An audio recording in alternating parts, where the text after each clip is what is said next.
desejado o capítulo 87. Chegar então o momento de Cristo, enfim, se ascender para o trono do Pai. Apocalipse 3:21.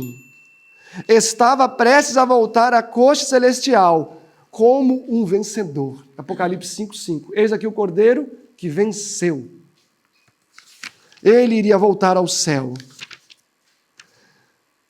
Todo o céu estava esperando para saudar o Salvador quando ele chegasse nas cortes celestiais. Todo o céu.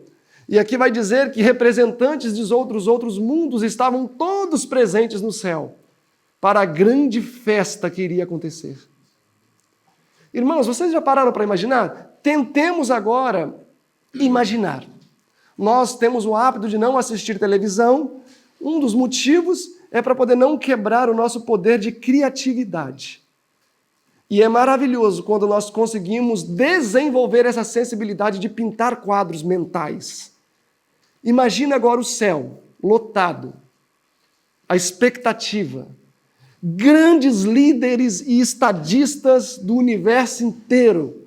Aqui diz que até todos os representantes do concílio que julgaram Satanás lá atrás estavam presentes nesse momento, constituídos. Imaginem a cena, a expectativa, Jesus morto lá embaixo e eles esperando.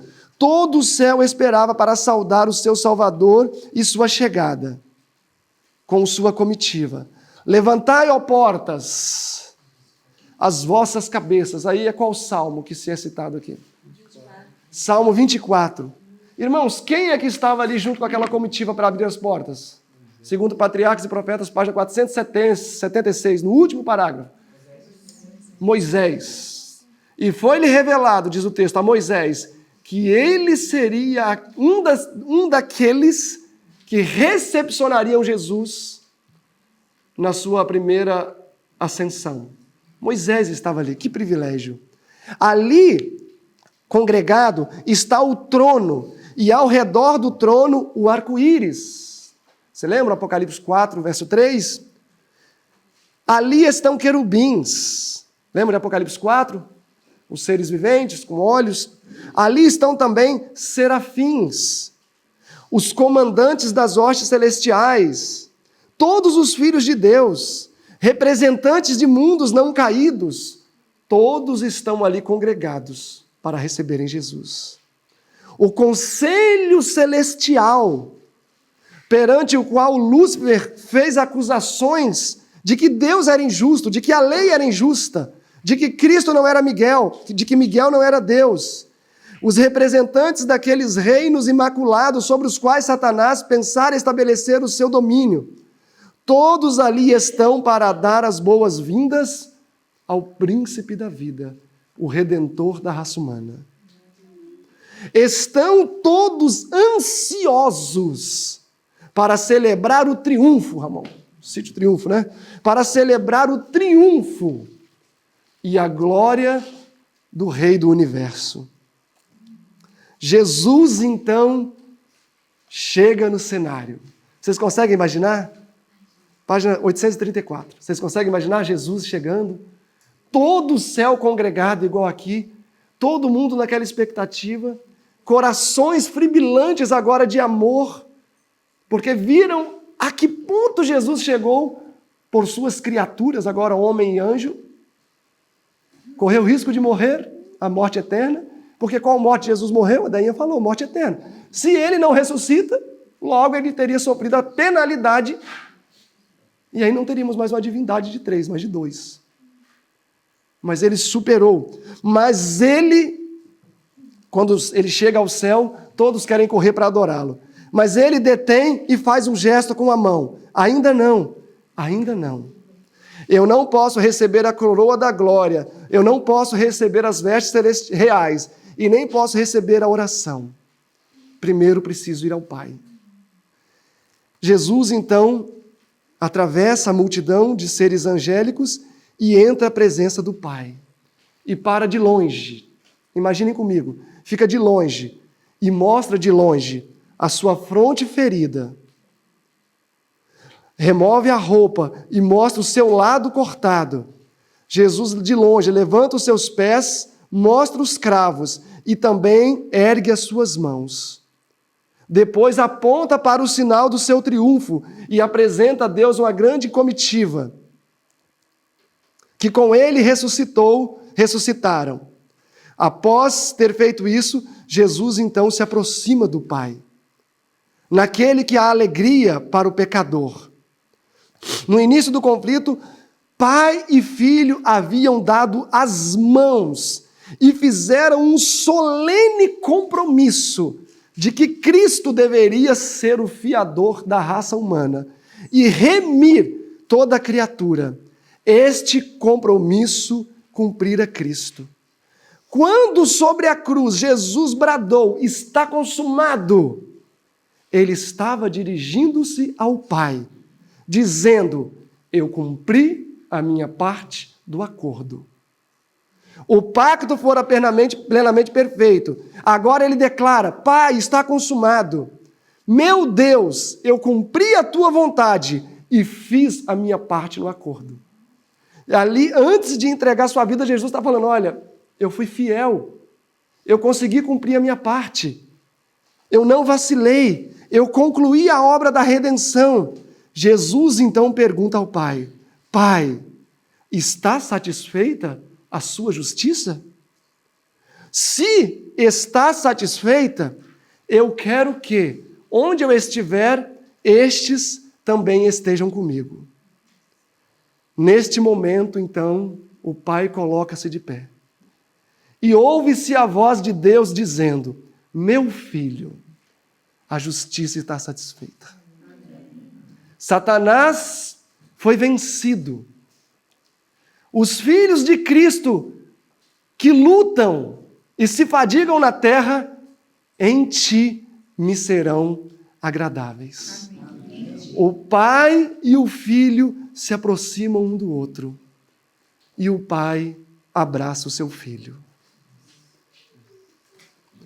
Todos os anjos ouvem então a ordem que todos os seres criados, animados e inanimados, adorem o príncipe da vida.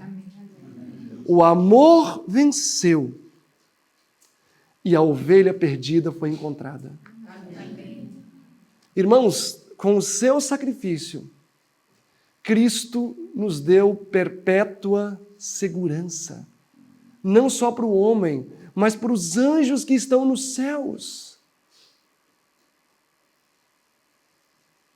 Não foi um teatro. Não foi um teatro. Jesus não veio porque, sendo Deus, ele sabia que iria vencer.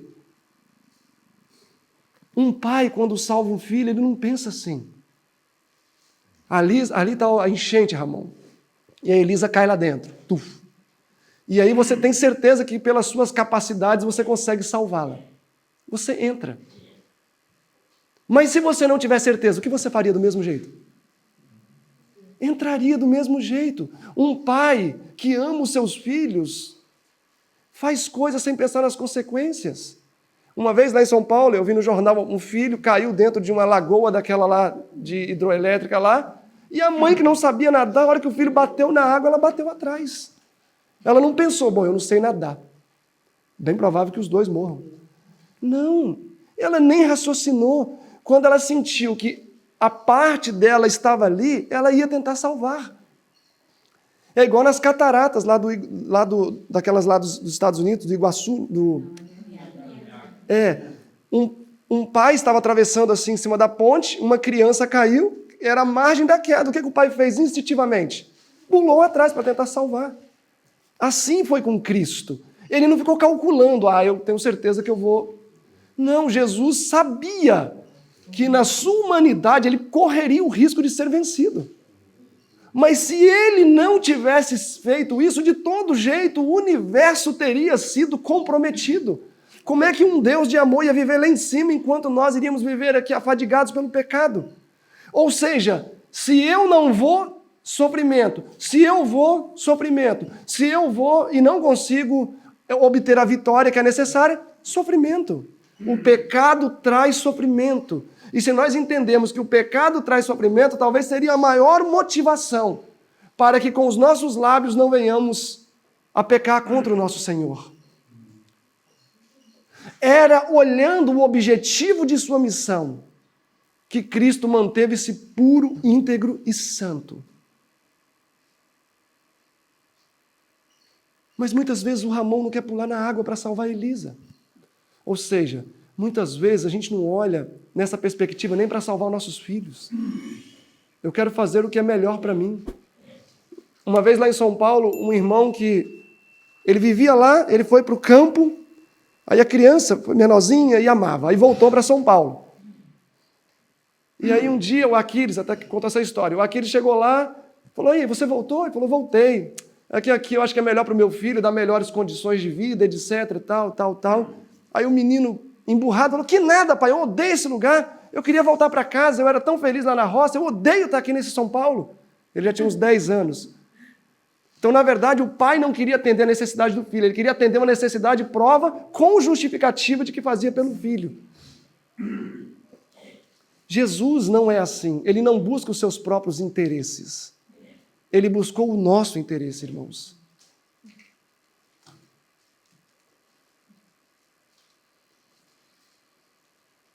O que nós estamos dispostos a fazer diante dessa prova de amor?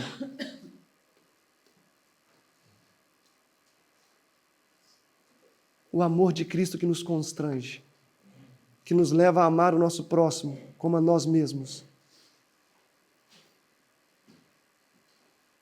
Um grupo de anabatistas foram capturados e uma parte dessas pessoas não eram tão convictas da mensagem. Mas, assim como tem pessoas que aceitam, talvez, um estudo bíblico, mas não se aprofunda, fica só no movimento, mas não se aprofunda, uma parte dessas pessoas também não eram enraizadas na fé reformada que defendiam.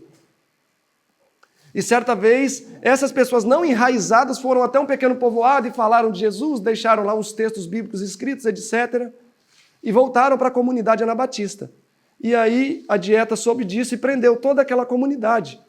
Os homens, tinha uns 10, 12 homens que foram presos.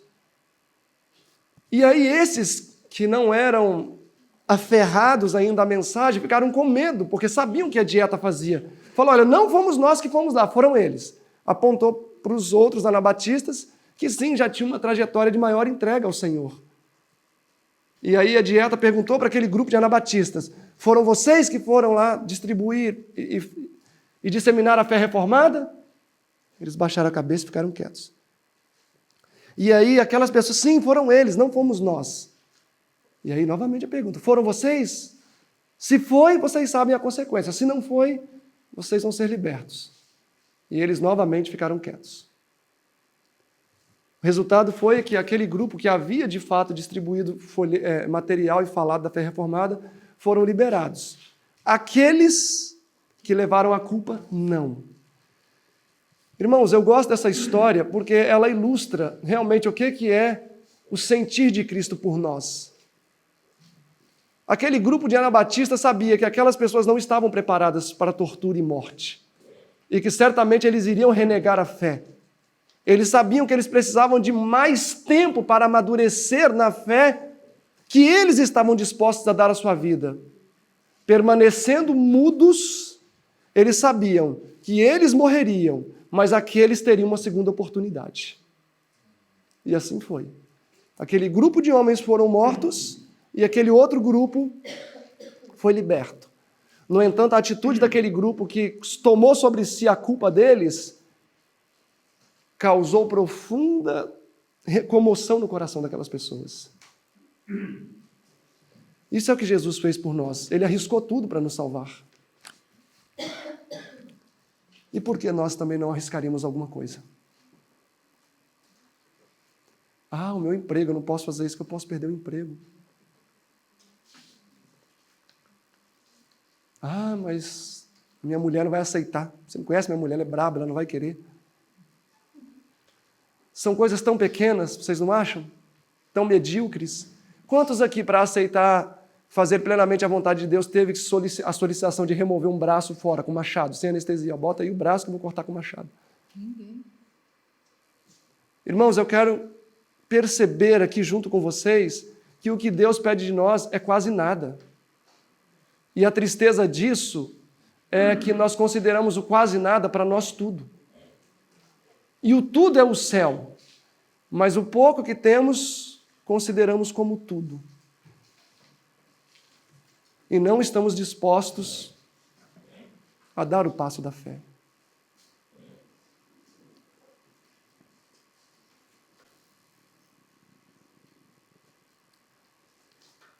Que possamos a semelhança dos anjos que aceitaram a mensagem. Nenhum anjo se rebelou. Quando a cruz foi cravada no coração de cada anjo, nenhum nunca mais se rebelou. Nunca mais. Estão lá em cima no céu, santos, imaculados. E olha o ser humano. Amando o pecado. Amando a satisfação própria. Nos deleitando nessas coisas.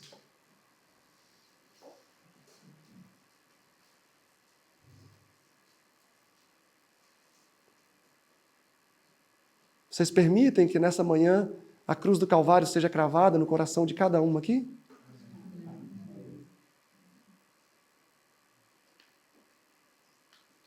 Cada um aqui está disposto a aceitar o nosso Senhor Jesus Cristo como seu Salvador?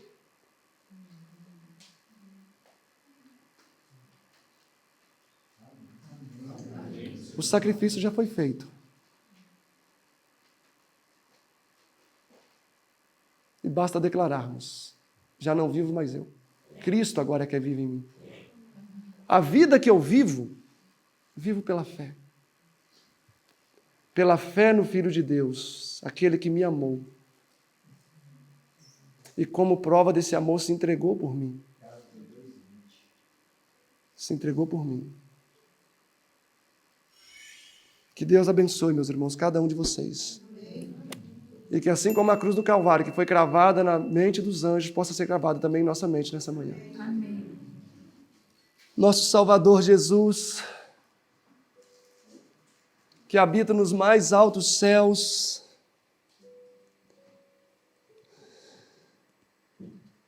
ah, Senhor,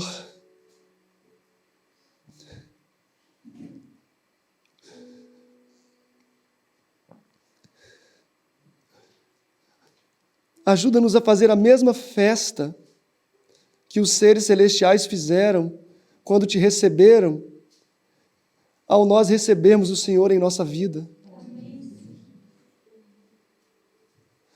A mesma eficácia da cruz para os seres celestiais, que seja também a mesma eficácia na nossa vida. Não há nada de bom no pecado.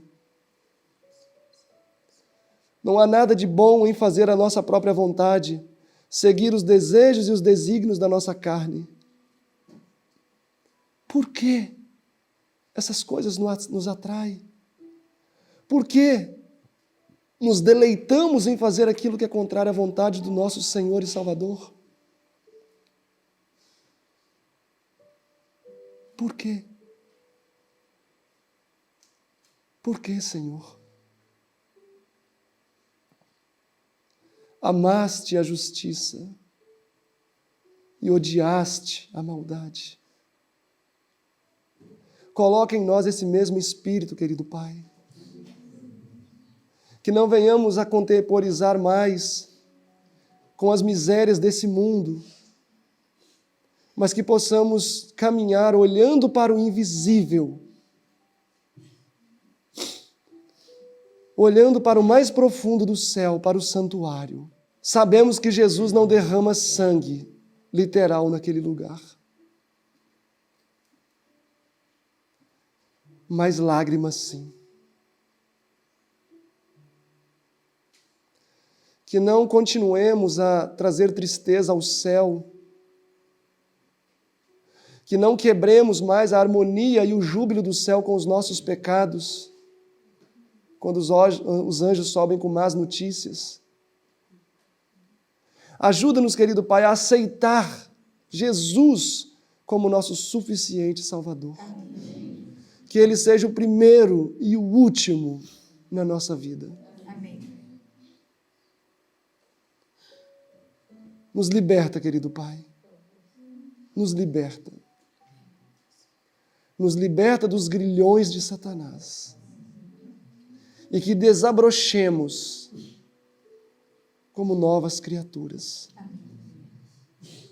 as quais o Senhor poderá usar para alcançar outros que vivem escravas das trevas. Te somos gratos por tudo, em nome de Jesus. Amém.